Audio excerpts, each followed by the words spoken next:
السلام عليكم ورحمة الله وبركاته. إن الحمد لله والصلاة والسلام على رسول الله وعلى آله وصحبه أجمعين. أما بعد، اتقوا الله عباد الله.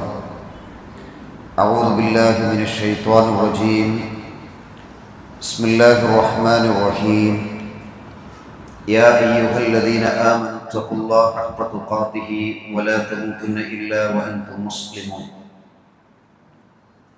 സ്നേഹമുള്ള സഹോദരി സഹോദരന്മാരെ, പരിശുദ്ധ റമദാനിൻ്റെ പവിത്രമായ ഓരോ ദിവസങ്ങളും നമ്മളിൽ നിന്ന് കഴിഞ്ഞുകൊണ്ടിരിക്കുകയാണ്. കഴിഞ്ഞ വ്യാഴാഴ്ച നമ്മുടെയൊക്കെ മനസ്സിലുണ്ടായിരുന്നത് ഒന്നാമത്തെ നോമ്പ് കഴിഞ്ഞു എന്ന് സന്തോഷിച്ചവരാണ് നമ്മൾ ഓരോരുത്തരും. കാരണം പുണ്യം നേടാൻ കഴിയുന്ന ഏറ്റവും നല്ലൊരു അവസരമാണ് റമദാൻ. പക്ഷെ ഒരാഴ്ച പിന്നിട്ടപ്പോൾ എത്ര പെട്ടെന്നാണ് ഓരോ ദിവസങ്ങളും കടന്നു പോയിട്ടുള്ളത്. ഈ ഒരാഴ്ചക്കുള്ളിൽ നമ്മുടെ ജീവിതത്തിലുണ്ടായ മാറ്റങ്ങൾ എന്തൊക്കെയാണ് എന്നൊക്കെ ആലോചിക്കാനുള്ള ഒരു സമയം കൂടിയാണ്. ഒരുപക്ഷെ അടുത്തൊരാഴ്ചയാകുമ്പോഴേക്ക് റമദാനിൻ്റെ പകുതിയും കഴിഞ്ഞിട്ടുണ്ടാവും. പിന്നൊരു അവസരങ്ങൾ ഒരുപക്ഷെ നമുക്ക് കിട്ടിക്കൊള്ളുന്നില്ല സഹോദരന്മാരെ. അതുകൊണ്ടാണ് റമദാനിനെ കുറിച്ച് പറയുമ്പോൾ അല്ലാഹു സുബ്ഹാനഹു വ തആല പറഞ്ഞത് ലഅല്ലക്കും തത്തഖൂൻ, നിങ്ങൾ സൂക്ഷ്മത പാലിക്കുന്നവരായേക്കാം. ജീവിതത്തിൻ്റെ എല്ലാ മേഖലകളിലും വളരെയധികം സൂക്ഷിച്ച് ജീവിക്കാനുള്ള ഒരു നല്ലൊരു അവസരമാണ് റമദാൻ. റമദാൻ എല്ലാ വർഷവും വരും, പക്ഷെ നമ്മൾ എല്ലാ വർഷവും ഉണ്ടാകുമോ എന്നൊന്നും ഉറപ്പില്ല. അതുകൊണ്ട് കിട്ടിയ അവസരങ്ങൾ കഴിവിൻ്റെ പരമാവധി നമ്മൾ ഉപയോഗപ്പെടുത്താൻ വേണ്ടി ശ്രദ്ധിക്കണം എന്ന് ആമുഖമായി സൂചിപ്പിക്കുകയാണ്. മഹാനായ അബൂദർ ഗിഫാരി റളിയല്ലാഹുവിനോട് നബി സല്ലല്ലാഹു അലൈഹി വസല്ലം പറഞ്ഞ ഒരു വസിയത്ത്, ഊസീക ബിത്തഖ്വല്ലാഹ്, അല്ലാഹുവിനെ സൂക്ഷിക്കാൻ വേണ്ടി നിന്നെ ഞാൻ വസിയത്ത് ചെയ്യാണ്. ഫീ സിർരിൻ അംരിക വഅലാനിയതിഹി, നിന്റെ ജീവിതത്തിലെ രഹസ്യമായ കാര്യത്തിലും പരസ്യമായ കാര്യത്തിലും നീ അല്ലാഹുവിനെ എന്ത് ചെയ്യണം? സൂക്ഷിക്കണം. വല്ലാത്തൊരു വാക്കാണ് സഹോദരന്മാരെ. പരസ്യമായി പലപ്പോഴും നമ്മളൊക്കെ ജീവിതം നന്നാക്കാറുണ്ട്, പക്ഷെ രഹസ്യ ജീവിതത്തിലാണ് പല സന്ദർഭങ്ങളിലും നമ്മൾ പരാജയപ്പെട്ടു പോകുന്നത്. മഹാനായ ഇബ്നുൽ ഖയ്യിം റഹിമഹുല്ലാഹ് പറഞ്ഞു, രഹസ്യ ജീവിതത്തിലെ തിന്മകൾ നാശത്തിൻ്റെ അടയാളമാണ്. പരസ്യമായിട്ട് നമ്മൾ ഉഷാറായിരിക്കും, പക്ഷെ രഹസ്യമായിട്ട് പല തിന്മകളും നമ്മൾ എന്ത് ചെയ്യും? ചെയ്തുകൊണ്ടിരിക്കുന്നു. അത് നമ്മുടെ ജീവിതത്തിൻ്റെ നാശത്തിൻ്റെ ഒരു അലാമത്താണ്. അപ്പം നമ്മൾ മോശമായ കാര്യങ്ങൾ കാണാറുള്ളത് എപ്പോഴാണ്? ഒറ്റയ്ക്കിരിക്കുമ്പോഴാണ്. മോശമായ കാര്യങ്ങൾ ചിന്തിക്കാറുള്ളത് ഒറ്റയ്ക്കിരിക്കുമ്പോഴാണ്. കൂട്ടമായി നിൽക്കുന്ന സമയത്ത് നമുക്കെന്തില്ല? നമ്മുടെ ഫോണുകളാണെങ്കിലും മറ്റുള്ള കാര്യങ്ങളൊക്കെ ആണെങ്കിലും നമുക്ക് ഉപയോഗിക്കാൻ എന്താണ്? ഒരു വല്ലാത്തൊരു പേടിയായിരിക്കും. അതുകൊണ്ടാണ് മഹാനായ ഇബ്നുൽ ഖയ്യിം പറഞ്ഞിട്ടുള്ളത്, നിങ്ങൾ നിങ്ങളുടെ ജീവിതത്തിൽ രഹസ്യമായ ജീവിതം നന്നാക്കിയിട്ടില്ലെങ്കിൽ നിങ്ങളുടെ നാശത്തിൻ്റെ അടയാളമാണ്. ശൈഖുൽ ഇസ്ലാം ഇബ്നു തൈമിയ്യ റഹിമഹുല്ലാഹ് പറഞ്ഞു, ഇദാ അഹ്സൻത സറായിറ അഹ്സനല്ലാഹു ലവാഹിറ, രഹസ്യം നന്നാക്കിയാൽ പരസ്യ ജീവിതം അല്ലാഹു നന്നാക്കി തരും. വളരെ കൃത്യമാണത്. നമ്മുടെ ജീവിതത്തിലെ രഹസ്യമായ ജീവിതം നമ്മൾ നന്നാക്കിയാൽ പരസ്യമായ ജീവിതം അല്ലാഹു നന്നാക്കി തരും. നമ്മൾ പൊതുവെ ചെയ്യാറുള്ളതാണ്, പരസ്യമായിട്ട് ആളുകൾക്കൊക്കെ ഇടയിൽ നിൽക്കുമ്പോൾ എന്ത് ചെയ്യണം? ഞാൻ നല്ലവനാണെന്ന് പറയാൻ എന്ത് ചെയ്യണം? സാധിക്കാൻ വേണ്ടി പല പണികളും ചെയ്യും. പക്ഷെ രഹസ്യമായിട്ടുള്ള കാര്യത്തിൽ നമ്മൾ എന്ത് ചെയ്യണം? പലപ്പോഴും നമ്മൾ മോശമായി പോകുന്നു. അപ്പോൾ നമ്മൾ മനസ്സിലാക്കേണ്ടത്, രഹസ്യമായ ജീവിതം നമ്മൾ നന്നാക്കിയാൽ അല്ലാഹു സുബ്ഹാനഹു വ തആല എന്ത് ചെയ്യും? നിന്റെ പരസ്യ ജീവിതവും എന്ത് ചെയ്യും? നന്നാക്കി തരും. ഇഹത്തിലും പരലോകത്തിലും എന്ത് ചെയ്യും? അള്ളാഹു നമ്മളെ രക്ഷപ്പെടുത്തും എന്നാണ് പറഞ്ഞതിൻ്റെ അർത്ഥം. ഇമാം സഹനൂൻ റഹിമഹുല്ലാഹ് അദ്ദേഹം പറയാണ്, ഇയ്യാക അൻ തകൂന അദുവൻ ലിഇബ്ലീസ് ഫിൽ അലാനിയ സുദ്ദീഖൻ ലഹു ഫിസ്സിർരി. പരസ്യ ജീവിതത്തിൽ നീ ഇബ്ലീസിന്റെ ശത്രുവാകുന്നത് നീ സൂക്ഷിക്കണം. പരസ്യ ജീവിതത്തിൽ നീ ഇബ്ലീസിന്റെ ശത്രുവാകുന്നത് നീ സൂക്ഷിക്കണം. രഹസ്യ ജീവിതത്തിൽ അവൻ നിന്റെ കൂട്ടുകാരനായിരിക്കെ. അപ്പൊ നമ്മൾ ഒറ്റയ്ക്കിരിക്കുമ്പോൾ ഒരാണും പെണ്ണും ഒറ്റയ്ക്കാവുമ്പോഴേയും മൂന്നാമനായി പിശാച് അവിടെ എത്തും. അപ്പൊ പലപ്പോഴും ആളുകളൊക്കെ പറയാറുള്ള എന്താണ്, ഒരാണും പെണ്ണും തമ്മിലിങ്ങനെ സംസാരിച്ചത് കൂടെ എന്താ ഇപ്പൊ പ്രശ്നം എന്നാ, ആകാശം ഇടിഞ്ഞു പോകുമോ എന്നൊക്കെ ചോദിക്കുന്ന ആൾക്കാരുണ്ട്. ആകാശം ഇടിഞ്ഞു പോകുന്നുണ്ടല്ലോ സഹോദരന്മാരെ. റസൂലുള്ളാഹി സ്വല്ലല്ലാഹു അലൈഹി വസല്ലം പറഞ്ഞു, നിന്റെ പരസ്യ ജീവിതത്തിൽ നീ പിശാചിനെ ശത്രുവായി കാണുന്നത് പോലെ തന്നെ രഹസ്യ ജീവിതത്തിലും നീ എന്ത് ചെയ്യണം, ആ പിശാചിനെ കൂട്ടുകാരാക്കാതിരിക്കാൻ നീ ശ്രദ്ധിക്കണമെന്ന് ഇസ്ലാം നമ്മെ പഠിപ്പിക്കുന്ന വിഷയമാണ്. സഹോദരന്മാരെ, ഇത്രയും കാര്യങ്ങൾ പറഞ്ഞിട്ടുള്ളതെന്ന് വെച്ചാൽ രഹസ്യ ജീവിതം നമുക്ക് നന്നാക്കാനുള്ള ചില വഴികളുണ്ട്. ഇത് ഞാനും നിങ്ങൾ ശ്രദ്ധിക്കേണ്ട ഒരു വിഷയമാണ്. സഹോദരിമാർക്ക് അടക്കം ശ്രദ്ധിക്കേണ്ട ഒരു വിഷയമാണ്. എങ്ങനെയാണ് രഹസ്യ ജീവിതത്തിൽ നമുക്ക് അള്ളാഹുവിനെ സൂക്ഷിക്കുവാൻ സാധിക്കുക? അത് ഒന്നാമത്തെ കാര്യം എന്ന് പറഞ്ഞു കഴിഞ്ഞാൽ നമ്മൾ മനസ്സിലാക്കേണ്ടത് ദുനിയാവിലെയും ആഖിറത്തിലെയും അനന്തര ഫലത്തെ കുറിച്ചിട്ട് നമ്മൾ എന്ത് ചെയ്യണം, ശരിക്കും ചിന്തിക്കണം. നമ്മൾ ദുനിയാവിൽ എത്ര കാലത്തേക്ക് വന്നത്? നമ്മളൊരു വിസിറ്റിങ്ങിന് വന്നതാണ്, കുറച്ച് കാലത്തേക്ക്. 60-ൻ്റെയും 70-ൻ്റെയും ഇടയിൽ. 60 അങ്ങോട്ട് കഴിഞ്ഞാൽ പിന്നെ കിട്ടുന്നൊക്കെ ഓഫറാണെന്ന് നമ്മൾ വിചാരിച്ചോ. അതിൻ്റെ അർത്ഥം എന്താ? ഇപ്പം 40 എനിക്ക് ആയിട്ടുള്ളൂ, ഇനി ഓഫർ കിട്ടാൻ സമയം ഉണ്ടെന്നാ? അങ്ങനൊന്നുമല്ല. പിന്നെന്താണ്, നമുക്ക് കിട്ടുന്ന ഓരോ ദിവസവും അള്ളാഹു തരുന്ന വലിയ നിയമത്താണ്. ഇന്നലെ നമ്മൾ രാത്രി ഉറങ്ങിയല്ലോ, നമ്മളെല്ലാവരും ഉറങ്ങി. നമ്മൾ ആരെങ്കിലും ചിന്തിച്ചോ, പഠിച്ചോ ഇന്ന് സുബൈക്ക് ഞാൻ എഴുന്നേക്കുന്നു? ഇന്നെങ്ങാനും നമ്മൾ സുബൈക്ക് എഴുന്നേറ്റിട്ടില്ലെങ്കിൽ നമ്മുടെ അവസ്ഥ എന്തായിരിക്കും? സഹോദരന്മാരെ, നമ്മളെല്ലാവരും ഇവിടെ നിസ്കരിക്കാൻ വരും, മരണപ്പെട്ടവൻ എന്താണ്, ഒറ്റയ്ക്ക് കബറിലാണ്. അത്രയുള്ള മനുഷ്യന്റെ അവസ്ഥകൾ. നമ്മൾ എല്ലാ ദിവസവും മരണത്തെക്കുറിച്ചുള്ള ചിന്തകൾ, ആഖിറത്തിനെ കുറിച്ചുള്ള ഒരു ചിന്തകൾ എന്താണ് എപ്പോഴും എന്തെങ്കിലും ഉണ്ടാവണം. അതാണ് റസൂലുള്ളാഹി സ്വല്ലല്ലാഹു അലൈഹി വസല്ലം നമ്മെ പഠിപ്പിക്കുന്നത്. രഹസ്യ ജീവിതത്തിൽ നമ്മൾ നന്നായി തീരണമെങ്കിൽ റസൂൽ സല്ലല്ലാഹു അലൈഹി വസല്ലം പറഞ്ഞു, പരലോകത്ത് ഒരു വിഭാഗം ആളുകൾ എന്തെയും കൊണ്ടുവരും അല്ലാഹു സുബ്ഹാനഹു വ തആല. അവർ ദുനിയാവിലെ ഒരുപാട് നന്മകൾ ചെയ്ത ആൾക്കാരാണ്. എത്രത്തോളം എന്ന് പറഞ്ഞു കഴിഞ്ഞാൽ ഒരു വലിയ പർവ്വതത്തിന് സമാനമാകുന്ന രീതിയിൽ അത്രമാത്രം നന്മകൾ ചെയ്തിട്ടുള്ള ആളുകളാണ്. അയാൾ നിസ്കരിച്ചിട്ടുണ്ട്, നോമ്പോറ്റിട്ടുണ്ട്, സക്കാത്ത്, സദഖ, ഹജ്ജ് എല്ലാം ചെയ്തിട്ടുണ്ട്. ഇങ്ങനെ ചെയ്ത ഒരു മനുഷ്യനെ സംബന്ധിച്ചിടത്തോളം നമ്മൾ എന്താ പറയുക, അയാൾ എന്ത് നല്ല മനുഷ്യനാണ്, അയാൾ എന്ത് നല്ല മനുഷ്യനാണെന്ന് നമ്മൾ എന്ത് ചെയ്യും, പരസ്യമായി കാണുമ്പോൾ നമ്മൾ എന്ത് ചെയ്യും, പറയും. റസൂലുള്ളാഹി സ്വല്ലല്ലാഹു അലൈഹി വസല്ലം പറഞ്ഞു, നാളെ പരലോകത്ത് വരുമ്പോൾ ആ മനുഷ്യന്റെ ഒരു നന്മയും അല്ലാഹു സ്വീകരിക്കൂല, ഒരു നന്മയും അല്ലാഹു സ്വീകരിക്കൂല, പൊടിച്ച് അത് പറപ്പിച്ച് കളയുന്ന. അപ്പോൾ ഒരു സഹാബി ചോദിച്ചു, ഒരു സഹാബി തൗബാൻ റളിയല്ലാഹു ചോദിക്കുകയാണ്, അല്ലാഹുവിന്റെ റസൂൽ, യാ റസൂലല്ലാഹ് സിഫ്ഹം ലനാ ജല്ലിഹും ലനാ അൻ നകൂന മിൻഹും വനഹനു ലാ നഅലം. റസൂലേ, അവരെ കുറിച്ച് ഞങ്ങൾക്കൊന്ന് പറഞ്ഞു തരണം. നോക്കിയട്ടെ, ഞങ്ങൾക്ക് പേടിയാണ്. എന്താ വെച്ചാൽ അങ്ങനെയൊരു മനുഷ്യന്മാരുണ്ടാവും, എല്ലാ നന്മകളും ചെയ്തിട്ട് ആ നന്മകളൊന്നും അള്ളാഹു സ്വീകരിക്കുന്നില്ല എന്ന് പറഞ്ഞിട്ടുണ്ട്. എന്തായിരിക്കും അവസ്ഥ? ഇപ്പൊ നമ്മളിപ്പോ 8:45 മുതൽ ഇശാ അടുത്ത് നിസ്കരിക്കാൻ തുടങ്ങിയില്ലേ, ഇപ്പൊ 10 മണി കഴിഞ്ഞു. എന്തിനാണ് സഹോദരന്മാരെ ഈ 1 മണിക്കൂർ നമ്മൾ നിസ്കരിച്ചത്? നമുക്കൊരു പ്രതീക്ഷ ഉണ്ടല്ലോ. 2 കാര്യമുള്ളത്, ഒന്ന് റജാ ആണ്, രണ്ടാമത്തത് ഖൗഫാണ്, പ്രതീക്ഷയും ഭയവും. എന്താ പ്രതീക്ഷ? ഞാനിങ്ങനെ നിന്ന് നിസ്കരിച്ചു കഴിഞ്ഞാൽ എൻ്റെ റബ്ബ് എന്തായാലും കൂലി തരും. ഞാൻ സ്വതക്ക ചെയ്താൽ എൻ്റെ റബ്ബ് എന്തായാലും കൂലി തരും. അതെങ്ങനെ തരിക? നിസ്കരിച്ച് കഴിഞ്ഞ ഉടനെ തന്നെ പള്ളീൻ്റെ പുറത്ത് പോകുമ്പോൾ തരുമോ? സെക്രട്ടറി തരും? പ്രസിഡന്റ് തരുമോ? ഇല്ല. അതൊരു പ്രതീക്ഷയാണ്. പിന്നെ ഒരു ഭയമാണ്. എന്താണ്?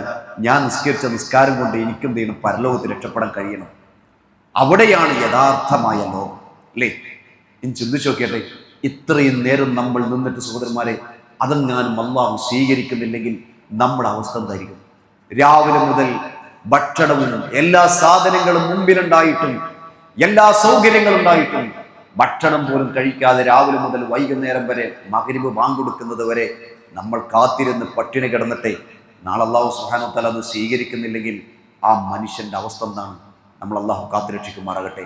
സൗബാൻ റളിയല്ലാഹു ചോദിക്കുകയാണ്, അള്ളാഹുവിൻ്റെ റസൂലേ, അവരാരാണ് എന്ന് ചോദിച്ചപ്പോൾ നബി സല്ലല്ലാഹു അലൈഹി വസല്ലം പറഞ്ഞു കൊടുക്കാണ്, അന്നാ ഇന്നഹും ഇഖ്വാനുക്കും വമിൻ ജിൽദതികും വയഖുദൂന മിനൽ ലൈലി കമാ തഖുദൂന. സല്ലല്ലാഹു അലൈഹി വസല്ലം പറഞ്ഞു കൊടുക്കാണ്, അവർ നിങ്ങളെപ്പോലെയുള്ള നിങ്ങളുടെ സഹോദരങ്ങൾ തന്നെ, കാഫിറുകളൊന്നല്ല. നിങ്ങൾ രാത്രി നിസ്കരിക്കുന്നത് പോലെ അവർ രാത്രി നിസ്കരിക്കും, സ്വതക്ക ചെയ്യുന്നത് പോലെ അവർ സ്വതക്ക ചെയ്യും, നിസ്കാരങ്ങളും നോമ്പുകളും എല്ലാം ഉണ്ട്. വലാകിന്നഹും, എന്നാൽ അവർ അഖ്വാമുൻ ഇദാ ഖലൂ ബിമഹാരിമില്ലാഹി ഇൻതഹഖൂഹാ. അവർ ഒറ്റയ്ക്കിരിക്കുന്ന സമയത്ത്, ഒഴിഞ്ഞിരിക്കുന്ന സമയത്ത്, രഹസ്യമായി നിൽക്കുന്ന സമയത്ത് അള്ളാഹു ഹറാമാക്കിയ പലതും ചെയ്യുന്ന ആൾക്കാരാണ്. ആ ആളുകളെ പ്രവർത്തനം അള്ളാഹു സ്വീകരിക്കില്ല. നമ്മൾ ചിന്തിച്ച് നോക്കിയാട്ടെ, നമ്മുടെയൊക്കെ ജീവിതത്തിൽ സഹോദരന്മാർ അങ്ങനെ ഉണ്ടോ? നമ്മൾ ഒന്നാമത്തെ സഫിലായിരിക്കും നിസ്കരിക്കുന്നുണ്ടാകാം, നമ്മൾ ഞെരിയാണിക്ക് മുകളിലായിരിക്കും വസ്ത്രം ഉണ്ടാകാം, ഇസ്ലാമികമായിട്ട് എല്ലാ അടയാളങ്ങളും നമ്മുടെ ജീവിതത്തിൽ കാണാം.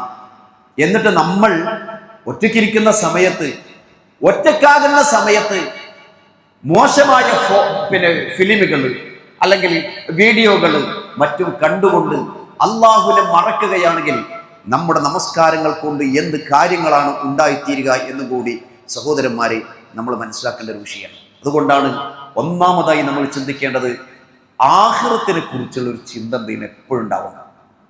ആഖിറം, അവിടെ ഞാൻ എത്തിയാൽ എനിക്ക് രക്ഷപ്പെടാൻ കഴിയും.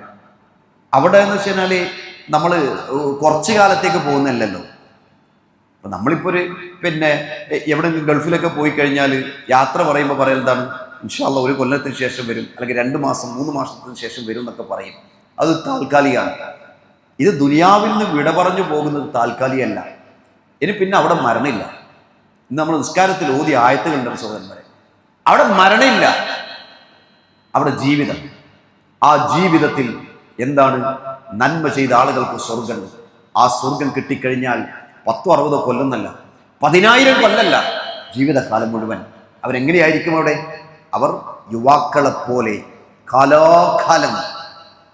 കാലാകാലം അവർ സ്വർഗത്തിലായിരിക്കുന്ന എങ്ങനെയുള്ള ആൾക്കാരായിരിക്കണം?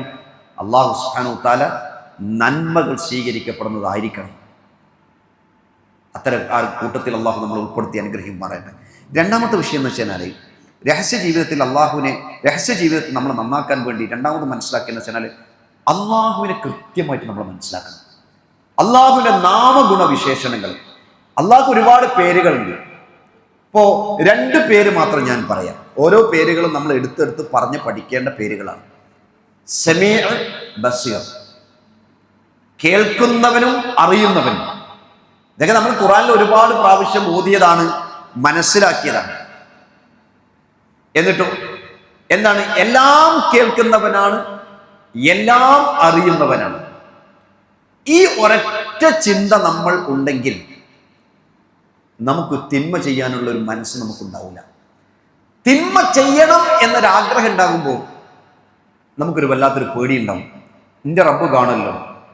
ഇപ്പോൾ കുട്ടികൾ എന്തെങ്കിലും ഫോണ് കാണുമ്പോൾ, അല്ലെങ്കിൽ ഭാര്യ എന്തെങ്കിലും ഫോണ് കാണുമ്പോൾ ഭർത്താവ് വരികയാണെങ്കിൽ എന്ത് ചെയ്യും? അത് മെല്ലെ മാറ്റും. ഭർത്താവ് എന്തെങ്കിലും ഫോണ് കാണുമ്പോൾ, ഫോണിലെ കൂടി എന്തെങ്കിലും കാണുമ്പോൾ പെട്ടെന്ന് ഭാര്യ വരികയാണെങ്കിൽ എന്ത് ചെയ്യും?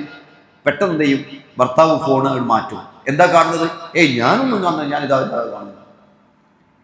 പരസ്യ ജീവിതത്തിൽ നമ്മൾ ഉഷാറാണ്, പക്ഷെ രഹസ്യമായിട്ട് നമ്മൾ പലതും കാണും. അപ്പൊ ഈ ഒരൊറ്റ ചിന്ത ഉണ്ടാവണം. എന്താണ്? എൻ്റെ റബ്ബ് എന്നെ എല്ലാം കാണും, എൻ്റെ റബ്ബ് ഞാൻ ചിന്തിക്കുന്നത് പോലും അറിയും, എല്ലാം മനസ്സിലാക്കുന്നവനാണ്. അതുകൊണ്ട് ഞാൻ എന്ത് തിന്മ ചെയ്താലും എൻ്റെ റബ്ബ് കണ്ടുകൊണ്ടിരിക്കുന്നവനാണ് എന്നുള്ളൊരു ചിന്ത എന്ത് ചെയ്യണം? നമുക്കുണ്ടായിത്തീരണം. അള്ളാഹു പറഞ്ഞില്ലേ, വമാ റബ്ബുക ബിഗാഫിലിൻ അമ്മാ തഅമലൂൻ. അള്ളാഹു സുബ്ഹാനഹു വ തആല നിങ്ങൾ പ്രവർത്തിച്ചു കൊണ്ടിരിക്കുന്നതിനെ പറ്റി നിന്റെ രക്ഷിതാവ് അശ്രദ്ധനല്ല, കാണാത്തതൊന്നല്ല. ഇപ്പൊ നമ്മൾ ചെയ്യുന്ന തിന്മയുടെ കാരണം കൊണ്ട് നമ്മൾ നശിപ്പിക്കുകയാണെങ്കിൽ നമ്മൾക്ക് എപ്പം പോകേണ്ടി വരും? ദുനിയാവുന്നു എപ്പം പോകേണ്ടി വരും സഹോദരന്മാരെ? ദുനിയാവിൽ നടക്കുന്ന തിന്മ കാരണം കൊണ്ട് ദുനിയാവ് നശിപ്പിക്കാൻ അള്ളാഹു ഉദ്ദേശിച്ചാൽ എപ്പോഴും നശിപ്പിക്കേണ്ടി വരും ദുനിയാവ്. അള്ളാഹു എന്താണ് അത്രമാത്രം ക്ഷമിച്ചിരിക്കുകയാണ് എന്നൊന്നും കൂടി നമ്മൾ എന്ത് ചെയ്യണം, മനസ്സിലാക്കേണ്ട ഒരു വിഷയമാണ്. മൂന്നാമത്തെ കാര്യം എന്ന് പറയുന്നത്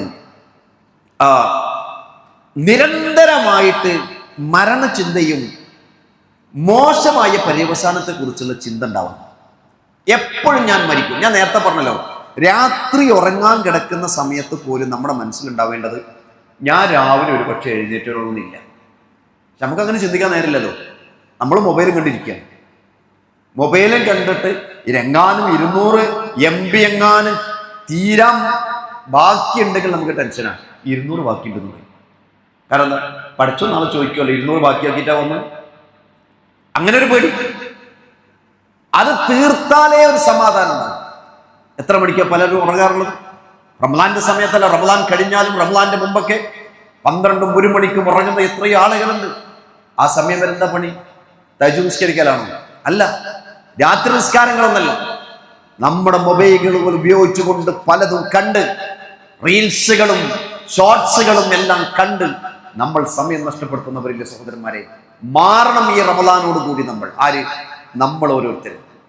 അതിനുള്ള സമയമാണ് റമളാൻ. ഇനിയൊരു അവസരം കിട്ടിക്കൊള്ളുന്നില്ല. നമുക്കൊക്കെ എത്ര റമളാൻ കിട്ടി?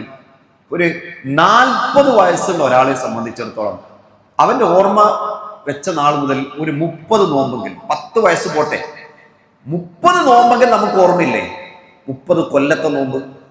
ആ 30 കൊല്ലത്തെ നോമ്പ് കൊണ്ട് എന്ത് നേട്ടം നമുക്കുണ്ടായത്? ആലോചിക്കണം. പിന്നിലേക്ക് നമ്മൾ ചിന്തിക്കണം. കഴിഞ്ഞ റമളാന് കൊണ്ട് എന്തെങ്കിലും നേട്ടം ഉണ്ടായി നമുക്ക്? കഴിഞ്ഞ റമളാന് ശേഷം എന്തെങ്കിലും ഒരു നന്മകൾ കൂടുതൽ ചെയ്യാൻ നമുക്ക് സാധിച്ചിട്ടുണ്ടോ? നമ്മൾ മാറണമെന്ന് പറഞ്ഞതിൻ്റെ അർത്ഥം മരണത്തെക്കുറിച്ചുള്ള ചിന്തകൾ എന്തെങ്കിലും ഉണ്ടാവണം. അതാണ് റസൂലുള്ളാഹി സ്വല്ലല്ലാഹു അലൈഹി വസല്ലം പറഞ്ഞത്, അക്തിറു ദിക്ര ഹാദിമിൽ ലദ്ദാത്ത്, എല്ലാ സുഖങ്ങളെയും മുറിച്ചു കളയുന്ന മരണത്തെക്കുറിച്ച് നീ എന്തെങ്കിലും ചിന്തിക്കണം. അങ്ങനെയാണെങ്കിൽ നിന്റെ രഹസ്യജീവിതം നിനക്ക് നന്നാക്കിയെടുക്കാൻ എന്തെങ്കിലും സാധിക്കും. പിന്നെന്താ വെച്ചാൽ, നമ്മൾ മരണപ്പെടുന്ന സമയത്ത് എന്ത് ചെയ്യണം? അള്ളാഹു തൃപ്തിപ്പെട്ട മരണമാകെ തീരാൻ നമ്മൾ ഓരോരുത്തരും ശ്രദ്ധിക്കണം. ഞാൻ ഇന്ന് മരിച്ചാൽ അതിനെന്തെന്ന് വെച്ചാൽ, രാത്രി ഉറങ്ങാൻ കിടക്കുന്ന സമയത്ത് പടച്ചോൻ ഓർത്തിട്ടേ ഉറങ്ങാൻ പാടുള്ളൂ. രാത്രി ഉറങ്ങാൻ കിടക്കുന്ന സമയത്ത് നമ്മൾ രാവിലെ മുതൽ ചിന്തിക്കണം. മഹാനായ അബൂബക്കർ സിദ്ദീഖ് റളിയല്ലാഹുവിന്റെ ചരിത്രം വായിച്ചാൽ നമുക്ക് മനസ്സിലാക്കാൻ സാധിക്കും. അബൂബക്കർ സിദ്ദീഖ് റളിയല്ലാഹു എന്ന് വെച്ചാൽ രാത്രി ഉറങ്ങാൻ കിടക്കുന്ന സമയത്ത് രാവിലെ മുതലുള്ള കാര്യങ്ങൾ ആലോചിക്കുന്ന. ഇതെന്നത് ഇന്ന് ആരെങ്കിലും ഞാൻ കുറ്റം പറഞ്ഞിട്ടുണ്ടോ? നോമ്പിന് വരെ പരസ്പരം കുറ്റം പറയുന്ന ആൾക്കാരല്ലേ. ഈ നോമ്പ് കൊണ്ട് എന്ത് കാര്യങ്ങൾ ഉണ്ടാക്കി തീരെ സഹോദരന്മാരെ? പരസ്പരം എന്താ ചെയ്യുക? വക്കാണങ്ങൾ ഉണ്ടാക്കുക, പ്രശ്നങ്ങൾ ഉണ്ടാക്കുക, കുഴപ്പങ്ങൾ ഉണ്ടാക്കുക. ഈ നോമ്പ് കൊണ്ട് എന്ത് കാര്യങ്ങളുണ്ടാവും? നമ്മൾ രാത്രി ഉറങ്ങാൻ കിടക്കുന്ന ശ്രദ്ധിക്കണം. എന്താണ്, ഇന്ന് രാവിലെ ഞാനാണെങ്കിലും പറയാൻ പാടില്ലാത്ത എന്തെങ്കിലും പറഞ്ഞിട്ടുണ്ടോ? എൻ്റെ കച്ചവടം കൊണ്ട് ആർക്കെങ്കിലും പ്രയാസങ്ങൾ ഉണ്ടായിട്ടുണ്ടോ? എൻ്റെ അയൽവാസിയെ ഞാൻ പ്രയാസപ്പെടുത്തിയിട്ടുണ്ടോ? ഇങ്ങനെ ഓരോന്ന് ചിന്തിക്കണം. എന്നിട്ട് എന്തെങ്കിലും അള്ളാഹുവിന് ഇഷ്ടമില്ലാത്ത എന്തെങ്കിലും കാര്യങ്ങൾ നമ്മൾ ചെയ്തു പോയിട്ടുണ്ടെങ്കിൽ ഇസ്തിഗ്ഫാർ ചെയ്തിട്ടേ കിടക്കാൻ പാടുള്ളൂ. കാരണം എന്താ വെച്ചാൽ രാവിലെ നമ്മൾ എഴുന്നേൽക്കുക യാതൊരു ഉറപ്പില്ല, ഒരു ഉറപ്പില്ല സഹോദരന്മാരെ. അത്ര ഗ്യാരണ്ടി ഇല്ലാത്തൊരു സാധനമാണ് നമ്മുടെ ജീവിതം എന്നുള്ളത്. അതുകൊണ്ട് വെച്ചാൽ രാത്രി ഉറങ്ങാൻ കിടക്കുന്ന സമയത്ത് പോലും നമ്മൾ എന്ത് ചെയ്യണം? അള്ളാഹുവിനെ ഓർത്തുകൊണ്ട് കിടക്കണം. ഇപ്പം നമ്മളിങ്ങനെ മൊബൈലിൽ പോയി അനാവശ്യമായ കാര്യങ്ങൾ നോക്കി കിടന്നിട്ട് നമ്മൾ മരിക്കുകയാണെങ്കിൽ നമ്മുടെ അവസാനത്തെ കർമ്മം എന്താണ്? ആ മോശമായ കാര്യങ്ങൾ കണ്ടിട്ടല്ലേ നമ്മൾ ഉറങ്ങുക? ആ തിന്മ കണ്ടിട്ടല്ലേ നമ്മൾ ഉറങ്ങുക? ആ മ്യൂസിക്കുള്ള പാട്ട് കേട്ടിട്ടല്ലേ നമ്മൾ ഉറങ്ങുക? നമ്മൾ നാളെ മരിച്ചാൽ നബി സല്ലല്ലാഹു അലൈഹി വസല്ലം പറഞ്ഞില്ലേ, ഒരുത്തൻ അവസാനമായി ചെയ്യുന്ന കർമ്മവുമായിട്ടാണ് നാളെ പരലോകത്തിൽ വരിക. സഹിക്കും ലാസ്റ്റ് ചെയ്യുന്ന കർമ്മമായിട്ട്. അപ്പൊ നമ്മൾ എന്താ കർമ്മം ചെയ്തത്? ഒരാൾ കുറ്റം പറഞ്ഞു, മ്യൂസിക് കേട്ടുകൾ ഉറങ്ങി, സിനിമ കണ്ടും സീരിയൽ കണ്ടും കിടന്നുറങ്ങി. ഈ ഉറക്കാണെങ്കിലും നമ്മുടെ അവസ്ഥ എന്തായിരിക്കും? രാത്രി ഉറങ്ങുമ്പോൾ മാത്രമല്ല, ഓരോ നിമിഷവും നമ്മൾ ആലോചിക്കണം, ഞാൻ കാണാനും കേൾക്കാനും പാടുള്ള കാര്യങ്ങളാണോ കേൾക്കുകയും കാണുകയും ചെയ്യുന്നത് എന്നുള്ള ചിന്ത. അപ്പോൾ എന്ന് വെച്ചാൽ നിരന്തരമായിട്ടുള്ള മരണത്തെക്കുറിച്ചുള്ള ചിന്തകൾ എന്ത് ചെയ്യണം? ഉണ്ടാവണം. നിരന്തരമായിട്ടുള്ള മരണത്തെക്കുറിച്ച് ചിന്തിച്ചു കഴിഞ്ഞാൽ യുറദ്ദി അനിൽ മആസി, അതെന്ത് ചെയ്യും? പാപങ്ങളെ തടയും. ഞാൻ നാളെ മരിച്ചാൽ എന്നുള്ള ചിന്ത ഉണ്ടാകുമ്പോൾ എന്ത് ചെയ്യും? തിന്മ ചെയ്യുവാൻ ആഗ്രഹം ഉണ്ടാകുമ്പോഴും ആ തിന്മയിൽ എന്ത് ചെയ്യും? ആ മനുഷ്യൻ മാറും. പിന്നെയോ വയലീനുൽ ഖൽബിൽ ഖാസി, കഠിനമായ ഹൃദയം എന്തെയും മൃദുലമാവും. ചിലർക്ക് എന്താ ഭയങ്കര വാശിയായിരിക്കും, വിട്ടെടുക്കാൻ പറ്റൂല, അങ്ങനെ പറ്റൂല. അപ്പം എന്തെയും മരണത്തെക്കുറിച്ച് ചിന്തിക്കുമ്പോൾ എന്തെയും ഞാൻ ഇതൊക്കെ ഇങ്ങനെ ചെയ്തിട്ടുണ്ടാ വേണ്ടി, ഞാനിങ്ങനെ വാശി പിടിച്ചിട്ടുണ്ടാ വേണ്ടത്, ഞാൻ പ്രശ്നങ്ങൾ ഉണ്ടാക്കിയിട്ടുണ്ടാ വേണ്ടത്, ഞാൻ നാളെ മരിച്ചു പോകേണ്ടവനല്ലേ എന്ന് ചിന്തിക്കുമ്പോൾ അവൻ്റെ ഹൃദയം സഹോദരന്മാരെ ലോലമാവും, വളരെ സിമ്പിളായി മാറും, അവൻ്റെ ജീവിതം നന്നാക്കാൻ സാധിക്കും. പിന്നെ അത് മാത്രമല്ല, ദുനിയാവിനെ കൊണ്ടുള്ള അമിതമായ സന്തോഷം ഇല്ലാതിരിക്കും മരണത്തെക്കുറിച്ച് ഓർക്കുമ്പോൾ, അല്ലേ? അതുകൊണ്ടാണല്ലോ പലപ്പോഴും നമ്മൾ ജമാഅത്ത് നഷ്ടപ്പെടുന്നത്. എന്താണ്? കച്ചവടം, ദുനിയാവ് ഇങ്ങനെ ആഗ്രഹിച്ചിട്ട് പലപ്പോഴും എന്ത് ചെയ്യാണ്, നമ്മുടെ ജമാഅത്ത് പോലും നമ്മൾ നഷ്ടപ്പെടുന്നു. രാവും പകലും ഓടുന്ന എത്ര ആൾക്കാരുണ്ട്, എത്ര ഉറങ്ങുന്നത് 2-3 മണിക്കൂർ ഉറങ്ങും. പിന്നെന്താണ്? അത് മക്കൾക്ക് വേണ്ടി അധ്വാനിക്കുക, ഭാര്യയ്ക്ക് വേണ്ടി അധ്വാനിക്കുക എന്ന് പറയാം. നിസ്കാരങ്ങളോ മറ്റോ കാര്യങ്ങളൊന്നും ഉണ്ടാവില്ല, ദുനിയാവിൻ്റെ പിന്നാലെ പോവുകയാണ്. മരണത്തെക്കുറിച്ച് ഓർത്തു കഴിഞ്ഞാൽ അവൻ ദുനിയാവിനെന്തില്ല വലിയ പ്രാധാന്യം കൊടുക്കൂല, ആഖിറത്തിനെയായിരിക്കും എന്ത് ചെയ്യുക അവൻ പിന്നെ പ്രാധാന്യം കൊടുക്കുക. 5-ാമത്തെ വിഷയം എന്ന് പറയുന്നത്, ഞാൻ അതും പറഞ്ഞിട്ട് ഞാൻ അവസാനിപ്പിക്കുകയാണ്. നമ്മുടെ നിസ്കാരം എന്ത് ചെയ്യണം? ഖുശൂഉള്ള നിസ്കാരമായിരിക്കണം. ഭക്തിയുള്ള നിസ്കാരമുണ്ടെങ്കിൽ നമുക്ക് എന്ത് ചെയ്യാൻ പറ്റും? തിന്മയിൽ നിന്ന് മാറി നിൽക്കാൻ പറ്റും. ഞാൻ പറഞ്ഞല്ലോ, ഇപ്പോൾ 1 മണിക്കൂർ നിന്ന് നിസ്കരിച്ച പോകും, നമ്മുടെ നിസ്കാരം പഠിച്ചോ സ്വീകരിക്കുമെന്ന് ചിന്ത ഉണ്ടാകും. ഇപ്പം രാവിലെ മുതൽ 5 വക്ത് നമ്മൾ നിസ്കരിച്ചല്ലോ, ആ 5 വക്തുള്ള നിസ്കാരവും എൻ്റെ റബ്ബിനെ സ്വീകരിച്ചിട്ടുണ്ടാകുന്ന ചിന്ത ഉണ്ടാവണം. ഖുശൂഉള്ള നിസ്കാരം മാത്രമേ അള്ളാഹു എന്ത് ചെയ്യും? സ്വീകരിക്കുകയുള്ളൂ. ഖദ് അഫ്ലഹൽ മുഅ്മിനൂൻ എന്ന് അള്ളാഹു സുബ്ഹാനഹു വ തആല പറഞ്ഞതിന് ശേഷം പറയാം, അല്ലദീന ഹും ഫീ സ്വലാത്തിഹിം ഖാശിഊൻ. അവരെന്താണ്? നിസ്കാരത്തിൽ ഭക്തിയുള്ളവരായിരിക്കും. അപ്പോൾ നിസ്കാരത്തിൽ എന്ത് ചെയ്യണം? ഞാൻ എൻ്റെ റബ്ബിൻ്റെ മുമ്പിൽ റബ്ബിനോട് സംസാരിക്കാൻ വേണ്ടിയാണ് വന്നത്. നമ്മൾ നിസ്കാരത്തിനൊക്കെ തന്നെ വരുമ്പോൾ എന്താണ്? സൊഫിലെക്കുമ്പം വരെ എന്ത് ചെയ്യാണ്? വാട്സപ്പ് നോക്കിയിട്ടാണ്, ലാസ്റ്റത്തെ സീനും നോക്കിയിട്ട് എന്ത് ചെയ്യുക? നമ്മൾ സൊഫിൽ നിൽക്കുക. നിസ്കാരം കഴിഞ്ഞ ഉടനെ തന്നെ എന്ത് ചെയ്യണം? അത് നോക്കിയിട്ടുള്ള ഒരു സമാധാനം ഉണ്ടാവില്ല. അത് നോക്കിയാലേ ഒരു സമാധാനം ഉണ്ടാവും. എന്താ മെസ്സേജ് വന്നു? പഠിച്ചു സ്വീകരിച്ചിട്ടുണ്ടല്ല മെസ്സേജ് അല്ല. നമ്മളത് ഇങ്ങനെ കുറച്ച് നേരം മാറ്റി വെക്കണം, ഒരു 5-10 മിനിറ്റ് അങ്ങോട്ട് മാറ്റി വെക്കണം. നമുക്ക് പ്രയാസം ഉണ്ടാക്കുന്ന സാധനമാണെങ്കിൽ. അതുകൊണ്ടാണ് റസൂൽ സല്ലല്ലാഹു അലൈഹി വസല്ലം പറഞ്ഞത്, നിങ്ങളുടെ നിസ്കാരത്തിൽ നിങ്ങൾക്ക് ഖുശൂ ഉണ്ടാകണമെങ്കിൽ നിങ്ങൾ സാവകാശം എന്ത് ചെയ്യണം? പള്ളിയിലേക്ക് വരണം, നിസ്കാരത്തിന് സമീപിക്കണം എന്ന് പഠിപ്പിച്ചു. അല്ലാഹു സുബ്ഹാനഹു വ തആല വിശുദ്ധ ഖുർആനിലൂടെ അല്ലാഹു പറഞ്ഞു, ഇന്ന സ്വലാത്ത തൻഹാ അനിൽ ഫഹ്ശാഇ വൽ മുൻകർ. നിസ്കാരം എന്ന് പറഞ്ഞു കഴിഞ്ഞാൽ അവൻ ചെയ്യും? അവൻ്റെ തിന്മയും മറ്റൊക്കെ എന്ത് ചെയ്യും? നിസ്കാരം കൊണ്ട് തടയും, ഉറപ്പാണ്. അപ്പൊ നമ്മൾ പറയും എന്താണ്? ഞാൻ നിസ്കരിക്കുന്നുണ്ടല്ലോ, എന്നിട്ടും ഞാൻ തിന്മ ചെയ്തു പോകുന്നുണ്ടല്ലോ എന്ന് പറയുന്നവരുണ്ട്. അതിനെക്കുറിച്ചിട്ട് ഉലമാക്കൾ പറഞ്ഞിട്ടുള്ള വിഷയം എന്തെന്ന് പറഞ്ഞു കഴിഞ്ഞാൽ, പിന്നെ ആരെങ്കിലും മോശമായ പ്രവൃത്തിയും നിഷിദ്ധമായും ചെയ്യുന്ന നീ കണ്ടാൽ ഒന്നിക്ക് നീ മനസ്സിലാക്കുന്നതാണ്, അവൻ നിസ്കരിക്കാത്ത ആളാണ്. മോശമായ കാര്യങ്ങൾ ചെയ്യുന്നവർ, വെറുക്കപ്പെട്ട കാര്യങ്ങൾ ചെയ്യുന്ന ഒരാളെ കണ്ടു കഴിഞ്ഞാൽ നീ മനസ്സിലാക്കുക, അവൻ നിസ്കരിക്കാത്ത ആളാണ്. കാരണം കാഫിറിനെ സംബന്ധിച്ചിടത്തോളം എന്തല്ല, ഓനിക്ക് എന്ത് തോന്നിയാസം ചെയ്യാം, പ്രശ്നമില്ല. അപ്പൊ നമ്മൾ വിചാരിക്കും എന്താണ്? ഞാൻ നിസ്കരിക്കുന്നുണ്ടല്ലോ, അയാൾ നിസ്കരിക്കാത്ത ആള്, അയാളെല്ലാം ചെയ്യുന്നുണ്ട്. പക്ഷെ ഞാൻ നിസ്കരിച്ചിട്ടും ഇങ്ങനെ ചെയ്യുന്നുണ്ടല്ലോ. അതിനെക്കുറിച്ച് പണ്ഡിതന്മാർ എന്താ പറഞ്ഞാൽ, അവർ നിസ്കാരത്തിൽ അള്ളാഹുവിനെ കുറച്ച് മാത്രം ഓർക്കും. സുബ്ഹാനല്ലാഹ്, നിസ്കാരത്തിൽ അള്ളാഹുവിനെ കുറച്ച് ഓർക്കുന്നു, ബാക്കി എന്താണ്? ദുനിയാവിൻ്റെ കാര്യത്തെക്കുറിച്ച് എന്ത് ചെയ്യും? അവർ ഓർത്തുകൊണ്ടേയിരിക്കും. അങ്ങനെയാണെങ്കിൽ ആ നമസ്കാരം അള്ളാഹുവിലേക്ക് എന്തെങ്കിലും എത്തൂല. അതുകൊണ്ട് നമ്മൾ ശ്രദ്ധിക്കണം. നിസ്കാരം എൻ്റെ റബ്ബ് എന്നിൽ നിന്ന് സ്വീകരിക്കണം. നിസ്കാരം കൃത്യമാകുകയാണെങ്കിൽ നമ്മുടെ രഹസ്യ ജീവിതം എന്ത് ചെയ്യും? നന്നാവും. നിസ്കാരം കൃത്യമാണെങ്കിൽ നമ്മുടെ പരസ്യ ജീവിതം എന്ത് ചെയ്യും? നന്നാവും. അവസാനത്തെ ഒരു കാര്യം, എന്നും അള്ളാഹുവിനെ ഓർത്തുകൊണ്ടിരിക്കുക. ദിക്റുല്ലാഹ്, രാവിലെ പ്രാർത്ഥിക്കേണ്ട പ്രാർത്ഥന പ്രാർത്ഥിക്കണം. ഇപ്പൊ അസ്ർ കഴിഞ്ഞ് മഗ്രിബ് ഇശാ നിസ്കരിച്ചിട്ടാണ് നമ്മൾ ഇരിക്കുന്നത്. അസ്ർ കഴിഞ്ഞിട്ടുള്ള ദിക്റുണ്ട്, നമ്മൾ എത്ര അടുക്കൾ ചൊല്ലി? ഒരൊറ്റ പ്രാർത്ഥന ഞാൻ പറയാം, ഒരുപക്ഷെ നമുക്ക് എല്ലാവർക്കും അറിയുന്നതായിരിക്കും. സയ്യിദുൽ ഇസ്തിഗ്ഫാർ എന്ന് പറയുന്ന പ്രാർത്ഥന, അല്ലാഹുമ്മ അൻത റബ്ബി ലാ ഇലാഹ ഇല്ലാ അൻത ഖലഖ്തനി വഅന അബ്ദുക എന്ന് തുടങ്ങുന്ന ദിക്ർ. റസൂൽ സല്ലല്ലാഹു അലൈഹി വസല്ലം പറഞ്ഞത്, ഒരാള് അത് വളരെ ആത്മാർത്ഥമായിട്ട് രാവിലെ ചൊല്ലിയാൽ വൈകുന്നേരം നമുക്ക് മരിച്ചാലും സ്വർഗത്തിലാണെന്ന്. സ്വർഗം കിട്ടാൻ വേണ്ടിയിട്ട് ഒരു ദിക്ർ. പക്ഷെ നമ്മൾ എത്ര ആൾക്കാർ ചൊല്ലിയിരുന്നു? ഒരാൾ വൈകുന്നേരം ചൊല്ലിയാൽ, അത് ആത്മാർത്ഥമായിട്ട് ചൊല്ലിയാൽ, രാവിലെ ആകുമ്പോൾ മരണപ്പെട്ട് കഴിഞ്ഞാൽ അത് സ്വർഗമാണെന്ന്. എത്ര ആൾക്കാർ ഇന്ന് അസുഖം ശേഷം ചൊല്ലി? നമുക്കെന്തേ സമയമില്ലാത്തത്? നമ്മളെന്തേ സമയം കണ്ടെത്താത്തത്? ഇങ്ങനെ ജീവിതത്തിൽ ദിക്റുകളും അല്ലാഹുവിനെ കുറിച്ചുള്ള ചിന്തകളും മരണചിന്തകളും ഉണ്ടെങ്കിൽ സഹോദരന്മാരെ, നമ്മുടെ രഹസ്യ ജീവിതം കഴിവിൻ്റെ പരമാവധി നന്നാക്കിയെടുക്കാൻ സാധിക്കും. രഹസ്യ ജീവിതം നന്നായാൽ അല്ലാഹു സുബ്ഹാനഹു വ തആല നമ്മളൊന്നില്ല ഒരിക്കലും കൈവിടൂല. അതുകൊണ്ട് ഈ കാര്യം ഓരോരുത്തരും നമ്മൾ ശ്രദ്ധിച്ച് ജീവിതം ധന്യമാക്കാൻ വേണ്ടി ശ്രദ്ധിക്കുക. അല്ലാഹു സുബ്ഹാനഹു വ തആല നമ്മൾ ചെയ്യുന്ന ഓരോ നന്മകളും നമ്മൾ സ്വീകരിക്കുകയും ചെയ്യുമാറാകട്ടെ. ചെയ്തു പോയ തിന്മകൾ അല്ലാഹു നീ എല്ലാം ചെറുതും വലുതുമായ എല്ലാ പാപങ്ങളും അല്ലാഹു ഞങ്ങൾക്ക് നീ മാപ്പാക്കി തന്ന് ഞങ്ങൾ നീ അനുഗ്രഹിച്ച് ചെയ്യുമാറാകണമേ. ഈ റമളാനിൻ്റെ ഓരോ സമയവും അല്ലാഹുവെ നിന്നെ സൂക്ഷിച്ചുകൊണ്ട് ജീവിക്കുന്നവരുടെ കൂട്ടത്തിൽ ഞങ്ങളെല്ലാവരെയും ഉൾപ്പെടുത്തി അനുഗ്രഹിച്ച് ചെയ്യുമാറാകണമേ. ഈ അല്ലാഹുവിൻ്റെ ഭവനത്തിന് വേണ്ടി രാപ്പകൽ വ്യത്യാസമില്ലാതെ അധ്വാനിച്ചു കൊണ്ടിരിക്കുന്ന എല്ലാ ആളുകൾക്കും അല്ലാഹുവെ അർഹമായ പ്രതിഫലം നൽകി നീ അനുഗ്രഹിച്ച് ചെയ്യുമാറാകണമേ. പരസ്പരം പകയില്ലാതെ, വിദ്വേഷങ്ങളില്ലാതെ, പിണക്കങ്ങളില്ലാതെ നല്ലൊരു ജീവിതം, നല്ലൊരു കുടുംബജീവിതം, നല്ല സുഹൃത്ത് ജീവിതം ഉണ്ടാക്കിയെടുക്കുവാൻ അല്ലാഹു ഞങ്ങൾക്ക് എല്ലാവർക്കും മനസ്സ് നൽകി നീ അനുഗ്രഹിച്ച് ചെയ്യുമാറാകണമേ. ربنا آتنا في الدنيا حسنة وفي الآخرة حسنة وقنا عذاب النار والحمد لله رب العالمين. السلام عليكم ورحمة الله وبركاته.